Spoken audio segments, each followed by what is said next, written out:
Gaano nga ba kahalaga na naiintindihan natin ang usapin ng mental health? Nagbabalik ang ating counseling segment, hatid ng ofnmedia.net sa Bantay OCW. Ako po si Susan K.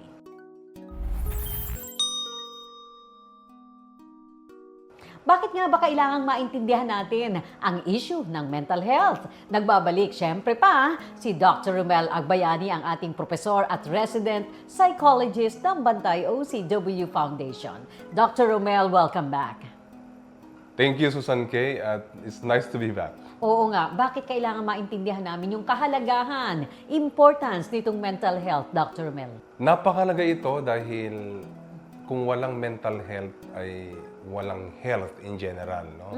Oo, dahil tandaan natin na ang utak, no?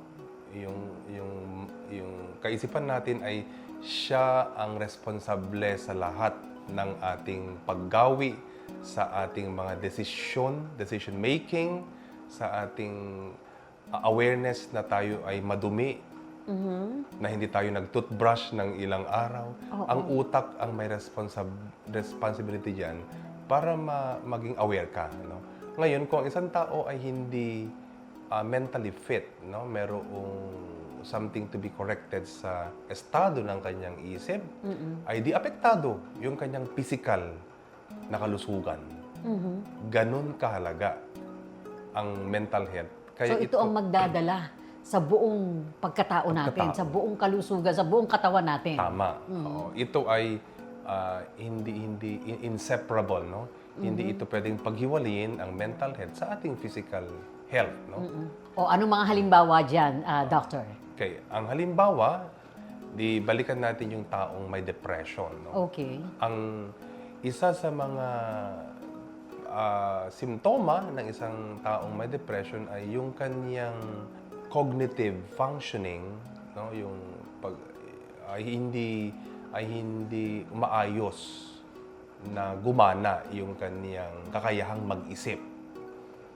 So imagine mo yung tao, no, na hindi niya yung kaniyang decision making na ito ay isinasagawa ng cognitive part ay hindi siya maging aware na hindi na nga siya naligo ng ilang araw.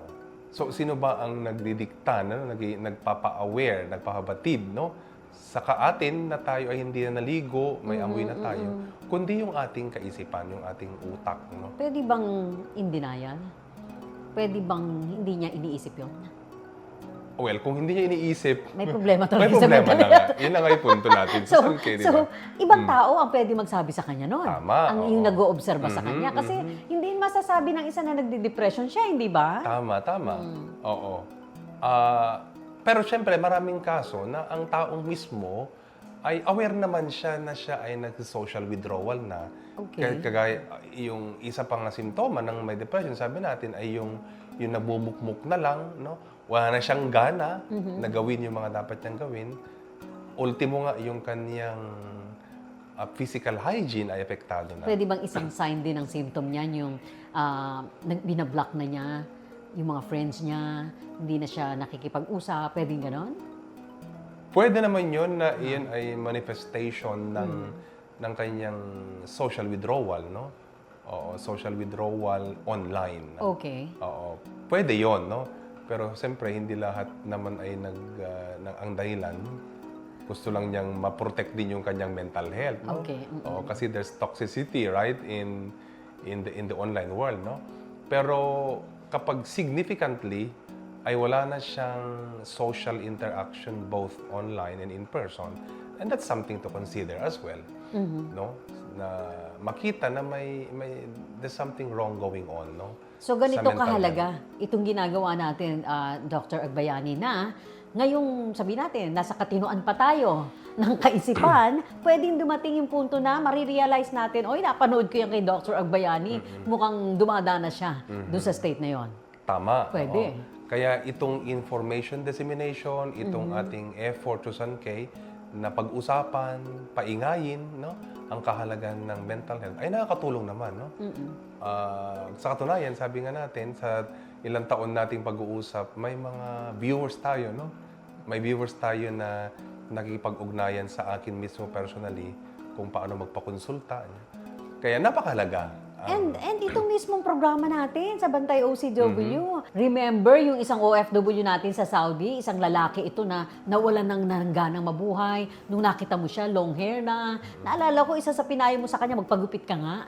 O, di ba? And then nag-usap talaga kayo ng matagal at paano mong pinayuhan o ginamot itong ating OFW. So, kami mismo dito sa Bantay OCW, kaya sinasabi namin, resident psychologist ka namin, Doctor. Salamat sa pagkakataon na marami tayong nare-reach, no, dahil sa programang ito.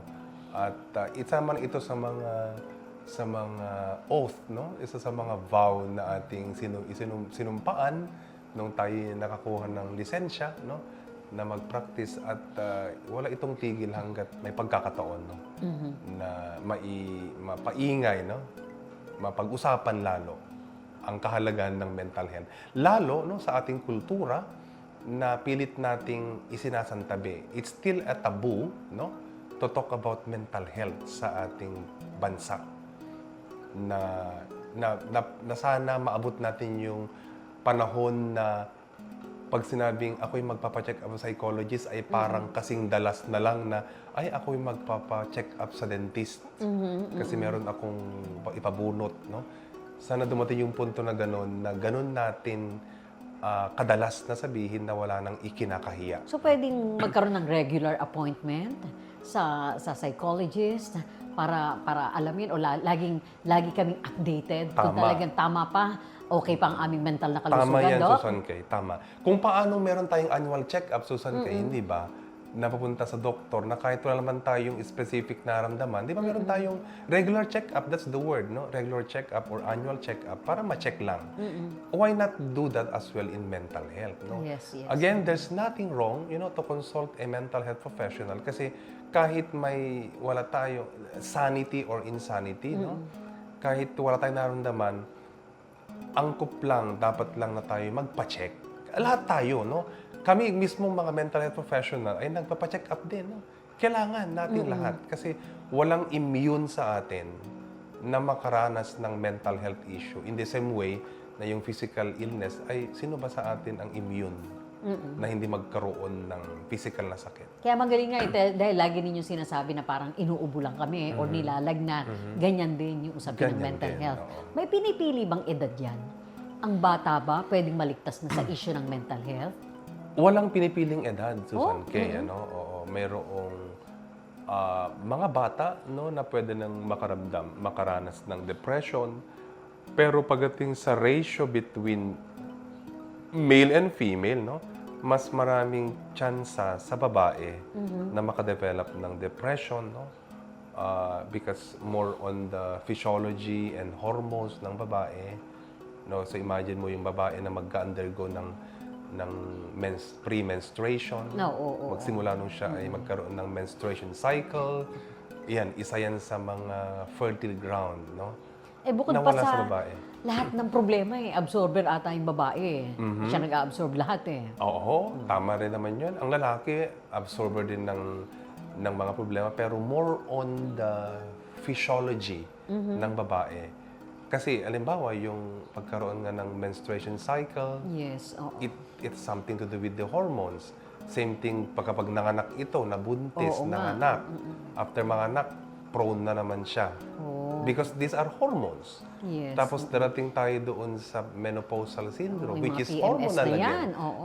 So nakikita mo na ang babae ay sadyang nailagay sa lugar na yan na mas marami siyang pagkakataon or chances na makadevelop ng mga psychological disorders, specifically depression. So dapat kaming mga babae conscious talaga na magkaroon na tayo ng regular check-up, di ba? tama. Sa ating mga mental health professionals. Oho. Kung paanong kayo ay nagpa-check up sa inyong mga OB-gynecologist. That's true. Oo. Pero Susan Kay, it's easier said than done. No? Kasi ang mental health issue sa Philippines dahil hindi pa pinag-uusapan, kaya yung accessibility at yung affordability ay yun yung challenging. No, ang iba may financially able pero they just don't know where to go. Yes. Okay? Pero di mas lalo yung problema na alam ang pupuntahan pero hindi siya financially able. Well, that's the status of our country for now. Wala bang mga libre muna ngayon? Meron namang libre sa mga mga government government, oo. offices, pero yung linya, Oo. yung pila rather, no? Mahaba. Mahaba. Oo, mahabang appointment yan. Tama. Well, alam ko, Dr. Agbayani, meron ka ring klinika, may kinalaman dito. Pwede bang sabihin mo sa ating mga kababayan at nang maimbitahan mo na makipagkita sa iyo? Tama. Ang aming psychological clinic or Life Map, no? Life Map Psychological Clinic ay nasa Timog area ng Quezon City. Meron po tayong consultation na ginaganap, both online or in-person. Meron tayong assessment na ginagawa. Pwede ring online or in-person yan. Just, feel free to reach out, no, to me through my social contacts. Yes. And once again, bakit importante na maintindihan namin ang may kinalaman sa mental health? Go ahead, Doctor. Napakalaga na maunawaan natin ang kahalagahan, no, ng mental health dahil ito ang parang susi para sa pangkalahatan na kalusugan or well-being natin. No? Kapag malusog ang ating isip, ibig sabihin niyan ay malusog din yung ating physical na katawan at yung ating emosyon. Thank you very much, Doctor. Ano man ang edad ng tao, lalo na sa ating mga kababaihan, napakahalaga po na tayo ay kumukonsulta sa mga healthcare professionals may kinalaman sa mental health issues. Ito po ang inyong bantay OCW para sa ofnmedia.net. Ako po si Susan K.